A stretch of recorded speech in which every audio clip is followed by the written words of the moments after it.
Salam sejahtera untuk kita semua.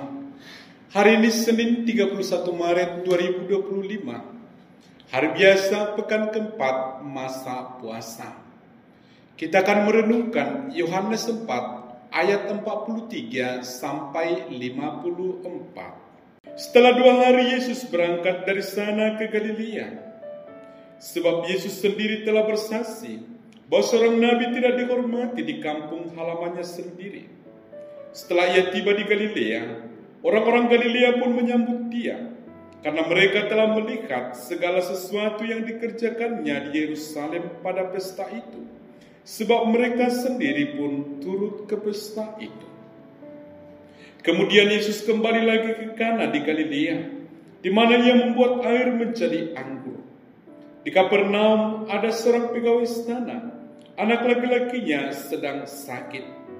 Ketika ia mendengar bahwa Yesus telah datang dari Yudea ke Galilea, pergilah ia kepadanya, lalu meminta dia datang dan menyembuhkan anaknya, sebab anaknya itu hampir mati. Kata Yesus kepadanya, "Jika kamu tidak melihat tanda dan mujizat, kamu tidak percaya." Pegawai istana itu berkata kepadanya, "Tuan, datanglah sebelum anakku mati." Kata Yesus kepadanya, "Pergilah, anakmu hidup." Orang itu percaya kepada perkataan yang dikatakan Yesus kepadanya, lalu pergi. Ketika ia masih di tengah jalan, hamba-hambanya telah datang kepadanya dan dengan kabar bahwa anaknya hidup. Lalu ia menanyakan kepada mereka, pukul berapa anak itu mulai sembuh? Jawab mereka, "Kemarin siang pukul 1 demamnya hilang." Ayah itu pun teringat bahwa pada saat itulah Yesus berkata kepadanya, "Anakmu hidup." Lalu ia dan seluruh keluarganya percaya. Itulah tanda kedua yang dibuat Yesus ketika ia pulang dari Yudea ke Galilea. Demikianlah sabda Tuhan. Para saudara yang dikasihi Tuhan, dalam Injil hari ini kita mendengar kisah tentang seorang pegawai kerajaan yang datang kepada Yesus untuk memohon kesembuhan bagi anaknya yang sedang sakit keras. Dikisahkan bahwa Yesus kembali ke Galilea setelah mengunjungi Samaria. Saat itu ada seorang pegawai yang mendengar tentang Yesus dan datang kepadanya karena anaknya sedang sakit keras. Hal itu menunjukkan bahwa dalam kehidupan manusia, kesulitan dan penderitaan tidak bisa dihindari walaupun memiliki jabatan yang tinggi. Yesus ingin mengajarkan bahwa iman sejati bukan hanya tentang melihat mujizat, tetapi tentang mempercayai perkataan dan kuasa Yesus meskipun belum melihat bukti yang nyata.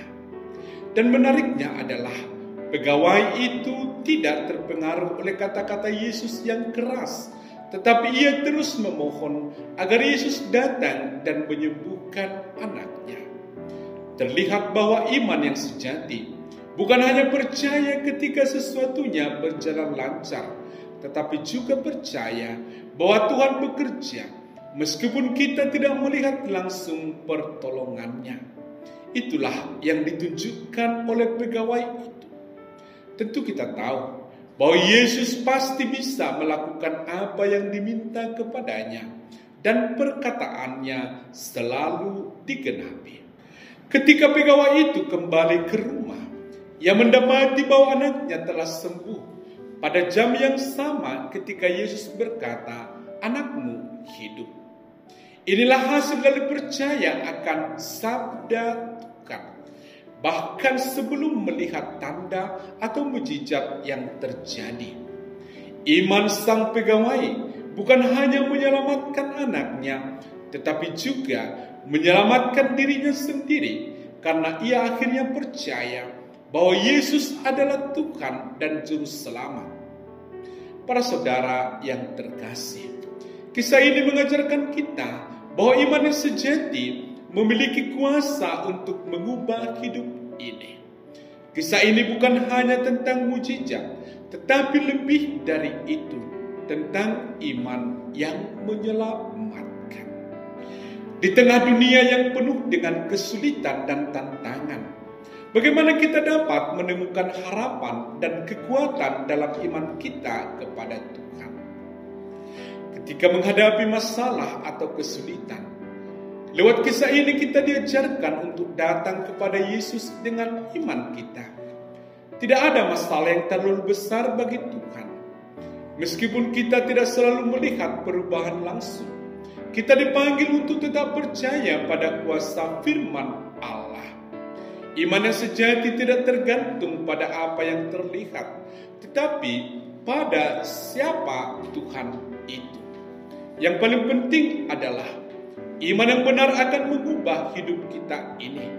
Kita tidak hanya mencari pertolongan Tuhan, tetapi juga menjadikannya sebagai Tuhan dalam hidup kita ini. Sakit, penyakit, masalah keluarga, pekerjaan, atau perasaan terasing seringkali mengingatkan kita akan keterbatasan kita.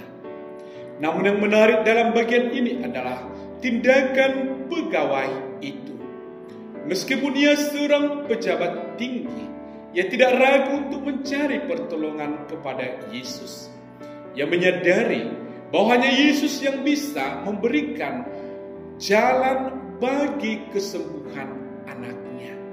Ini mengajarkan kita bahwa meskipun kita berada dalam posisi yang tinggi atau sukses, kita tetap membutuhkan Tuhan dalam setiap aspek kehidupan kita. Akan tetapi, para saudara, Yesus tidak serta-merta menyembuhkan orang itu. Yesus menegur sekaligus menguji iman pegawai tersebut dengan berkata, "Jika kamu tidak melihat tanda dan mujizat, kamu tidak akan percaya."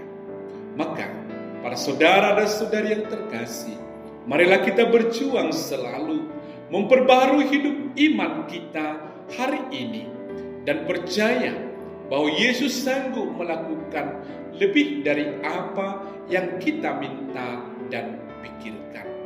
Tuhan memberkati kita selalu. Amin.